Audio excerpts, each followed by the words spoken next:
On an average street in an average neighborhood, a piece of paper lies on the sidewalk.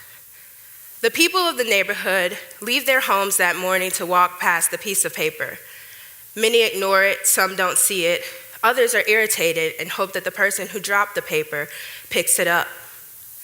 The next day, the paper is still there, a little more crumpled, it's blown around, and it's slightly more dirty.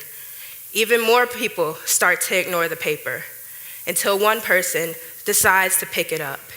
He reaches for the paper, but when he does, he sees that it's dirty and leaves it where it lays. Days go by, a few kids come running past and drop their fast food bags next to the paper.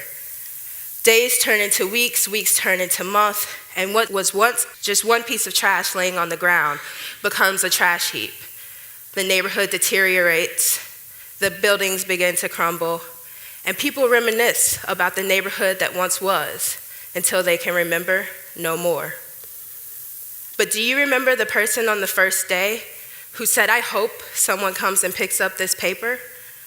Or the man the second day who went to reach for the paper and decided it was too dirty of a mess for him to clean up?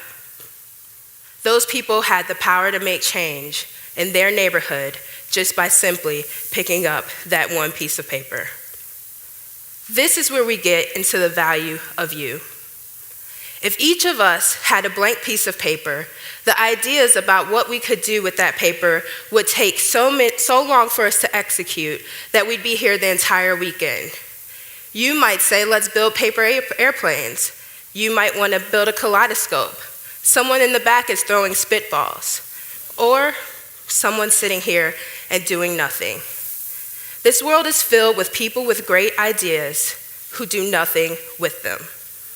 You have to begin to believe that you have the power within you to execute what ideas, visions, and dreams you have for this city. When the inner voice inside of you begins to say, "Who do you think you are?" silence it. When you begin to have doubts about yourself, "Am I good enough?" giving into imposter syndrome, don't listen to it. When you think your idea is too big and so you watch Netflix and do other things instead, stop procrastinating and go do it.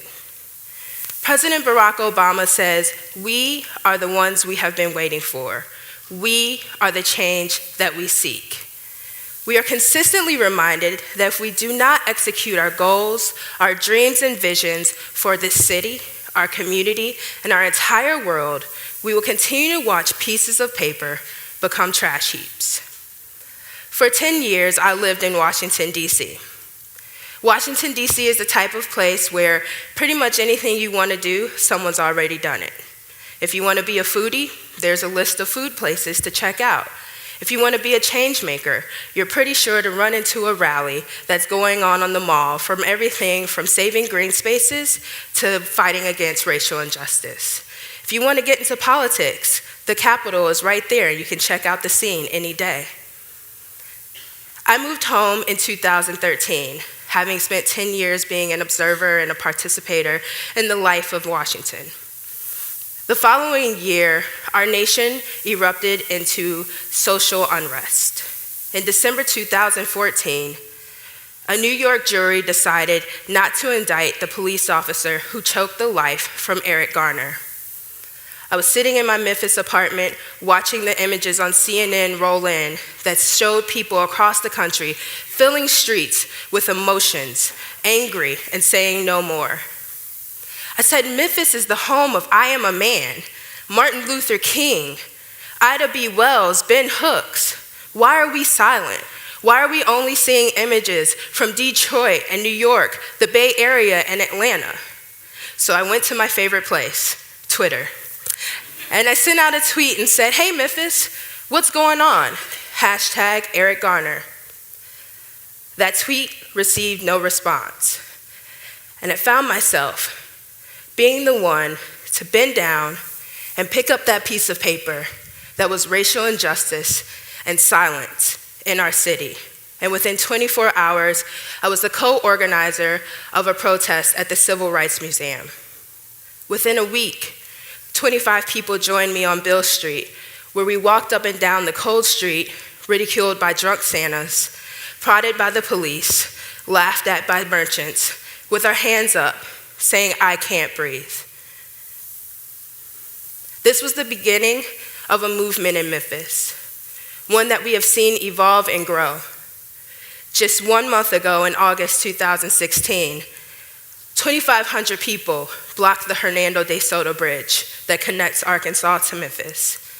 These people brought trash bags and said, "We are picking up the pieces of paper in our city that are racial injustice, inequity, inequality, disenfranchisement, poor education, and more. And we're going to say no more." People looked into themselves and found the value of you. And they stood up and they allowed their voices to be heard and force our city to change the conversation and notice the pieces of paper that are all of these societal ills based in racial inequity in our city and our country. Whatever it is that you have in your head today that you want to do to make change, the only thing standing in the way is you.